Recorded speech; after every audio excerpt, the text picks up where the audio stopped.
नमस्कार, आप देख रहे हैं आरजे भारत न्यूज 7 और मैं हूं आपके साथ श्वेता। तो चलिए रुक करते हैं आज की प्रमुख और बड़ी खबर पर। मुख्यमंत्री डॉक्टर मोहन यादव ने धार जिले में आयोजित कार्यक्रम में सिंगल क्लिक के माध्यम से प्रदेश के 56 लाख हितग्राहियों को 340 करोड़ की सामाजिक सुरक्षा पेंशन राशि का अंतरण, प्रधानमंत्री आदर्श ग्राम योजना अंतर्गत 136 करोड़ रुपए की 1634 विकास कार्यों का भूमि पूजन एवं आहार अनुदान योजना के अंतर्गत 2 लाख से अधिक जनजाति बहनों को 30 करोड़ 43 लाख की राशि का अंतरण किया गया। मुख्यमंत्री डॉक्टर मोहन यादव ने कार्यक्रम की शुरुआत सरस्वती पूजा से की। मुख्यमंत्री ने माता सरस्वती की तस्वीर पर माल्यार्पण कर कन्या पूजन किया। साथ ही मोहन यादव ने कहा कि आज मैं विभिन्न निर्माण कार्यों की सौगात लेकर धार आया हूं। बार बार नहीं भरना पड़ेगा बिजली का बिल। पीएम सूर्य घर मुफ्त बिजली योजना के तहत सोलर पैनल लगाकर 300 यूनिट तक निःशुल्क बिजली दी जाएगी। हमारे बच्चों के हाथों में हुनर होना चाहिए। मुख्यमंत्री डॉक्टर मोहन यादव ने कहा कि आदरणीय प्रधानमंत्री श्री नरेंद्र मोदी जी के नेतृत्व में हमने आईटीआई बनाने की घोषणा की है, जिसके निर्माण कार्य का आज भूमि पूजन हुआ है। अब अगले साल लोकार्पण करने भी मैं ही जाऊंगा। इस अवसर पर मुख्यमंत्री डॉक्टर मोहन यादव ने नए हाई स्कूल बनाने की घोषणा करते हुए उसका भूमि पूजन भी किया। आरजे भारत न्यूज 7 धार से संजय शर्मा की ये खास रिपोर्ट।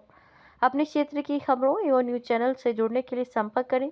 कृपया हमारे चैनल को लाइक, सब्सक्राइब, कमेंट और शेयर जरूर करें ताकि आने वाली खबरें सबसे पहले आप तक पहुंचे। धन्यवाद। हमारे बच्चे बजाय कागज की डिग्री लेने के अपना जीवन बनाना है, आगे बढ़ना है, तो उनके हाथ में हुनर क्यों नहीं होना चाहिए।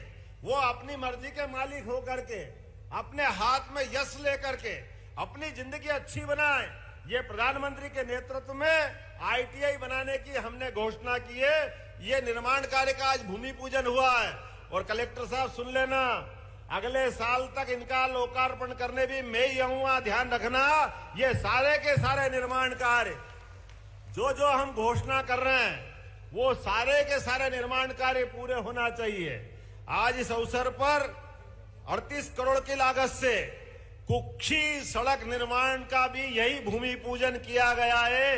कुक्षी वालों के लिए भी अभिनंदन करें। कुक्षी की सड़क लगभग 100 करोड़ हो गया, बचा क्या है? कौन है कुक्षी वाले? जोरदार ताली बजाओ कुक्षी वालों के लिए भी। 18 करोड़ 96 लाख की लागत से गंदवानी, सेंद्रा, पंथा, डोबनी में बेराज पानी के बांध का निर्माण कर रहा है। जोरदार अभिनंदन करें ये चारों गांव वालों के लिए।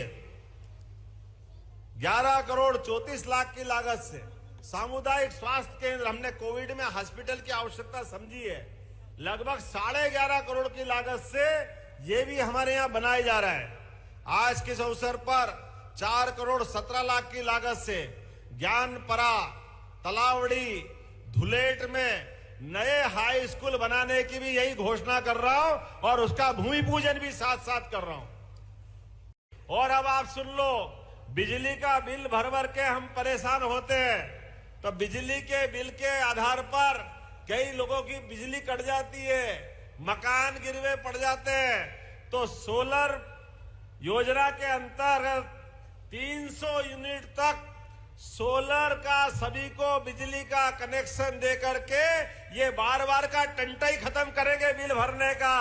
ये बड़ी योजना माननीय प्रधानमंत्री के नेतृत्व में लागू होने वाली है, जिसके आधार पर हमारे गरीब आदमी भी घर में क्यों सुख की रात नहीं काटे, दिन भर मेहनत करके आते हैं, जाते हैं, अपने सारे जीवन के सभी कामों के साथ सक्षम लोग तो सब कर लेते हैं, लेकिन गरीब आदमी क्यों नहीं कर पाएगा।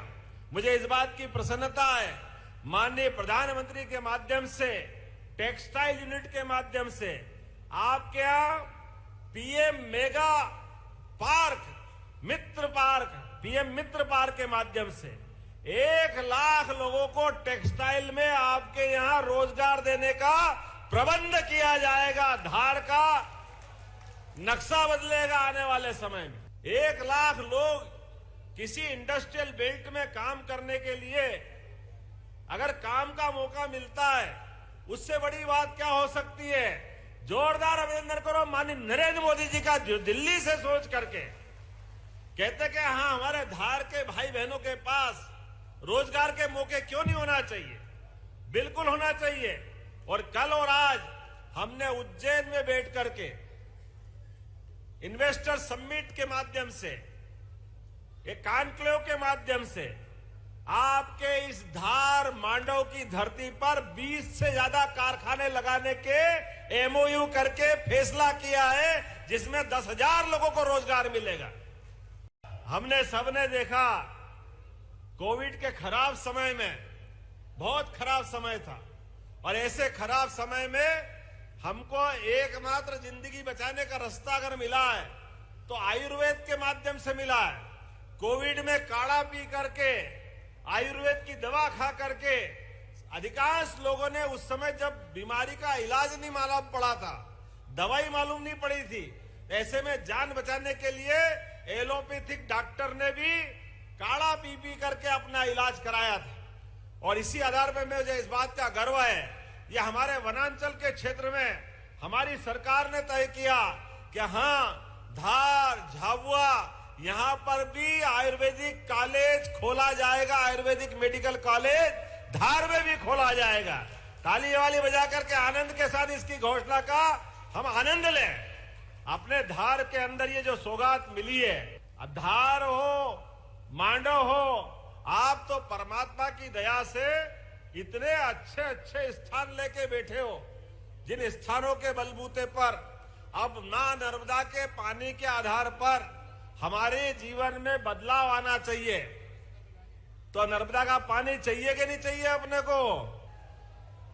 तो मांडव उद्वन परियोजना के माध्यम से पूरे धार जिले के अंदर नर्मदा का पानी खेत खेत तक पहुंचाया जाएगा, कोई क्षेत्र खाली नहीं रहेगा।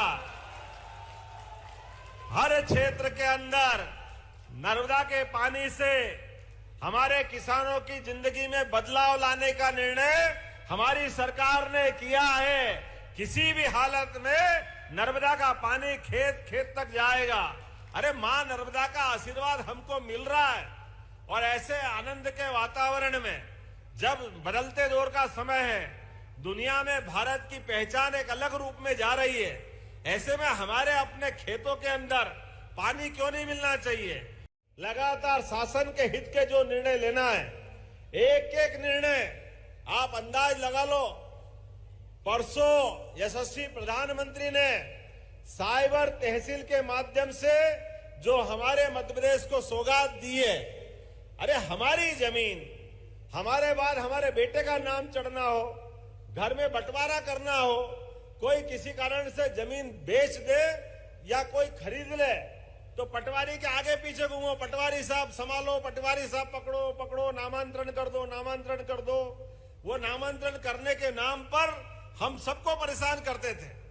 हमने कहा ये नरेंद्र मोदी जी की सरकार है, ये अपनी भाजपा की सरकार है, कानून बदल दिया, अब झटके के साथ इधर रजिस्ट्री कराओ, घर बैठे नामांतरण होकर के ये सौगात हम सबको मिलेगी।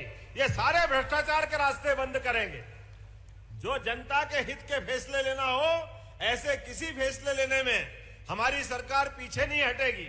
लगातार जनहितैषी फैसले लेते लेते एक के बाद एक, अभी हमारे अपने निर्णयों में आपने देखा होगा, अपने इसी धार के अंदर भी पीएम एक्सीलेंस कॉलेज खोला जाएगा, जिसके कारण से हमारे कॉलेज के बच्चे सभी प्रकार के अच्छे कोर्स के साथ पढ़ सकते हैं, उनकी जिंदगी बनेगी। वो नए कोर्स लेकर के अपनी जिंदगी के अंदर बहुत सारे नए आयाम को प्रवेश करा सकते हैं। बोलो पसंद है कि नहीं है? धार में कॉलेज खुलना चाहिए, खुलना चाहिए कि नहीं खुलना चाहिए? तो ताली बजाओ, पीएम एक्सीलेंस कॉलेज धार में भी खोला जाएगा। खबरों में अब तक के लिए बस इतना ही। फिर होगी आपसे मुलाकात ऐसी किसी बड़ी और खास खबर के साथ। तब तक के लिए नमस्कार और देखते रहिए आरजे भारत न्यूज़ 7।